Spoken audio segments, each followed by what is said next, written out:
தென்னாட்டுடைய சிவனே போற்றி, எந்நாட்டவர்க்கும் இறைவா போற்றி. இன்றைய ஆன்மீக சிந்தனை, சிவபெருமானுக்கு செம்பருத்தி பூ சூடக்கூடாதுன்னு சொல்கிறாங்க அப்படின்னு ஒரு சிலர் கேட்டிருக்காப்பிடிங்க. சிவபெருமானுக்கு தாளம்பூவினை கொண்டு அர்ச்சனை கிடையாது என்பதை சாஸ்திரம் வலியுறுத்துகிறது. பிரம்மாவிடம் சிவனிடம் முடியை கண்டாதாக தாளம்பூ பொய் சாட்சி சொன்னதுனால சிவபூஜைக்கு அருகதை அற்றது என தாளம்பூவை சாபம் பெற்றதாக புராணம் சொல்கின்றது. ஆனால் செம்பருத்தி பூவை சிவபூஜைக்கு பயன்படுத்தக்கூடாது என்பது கருத்திற்கு ஆதாரம் எதுவும் இல்லை.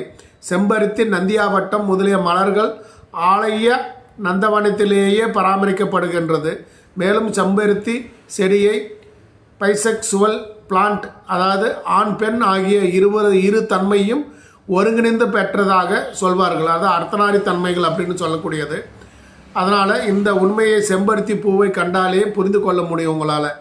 அதனால் அந்த மரநிலையே மேலே நீட்டி கொண்டிருக்கும் காம்பும் போன்ற அப்பகுதிகள் அதன் புள்ளி புள்ளியாக குவிந்திருக்கும் மகரந்த தூள்களும் அதன் தன்மையையும் கீழே சூலாக வட்டமாக அடர்ந்திருக்கும் பகுதியும் பெண் தன்மை கொண்டதாகவும் தாவரவியல் ஆய்வாளர்கள் அந்த மாதிரி சொல்கிறாங்களாம்மா.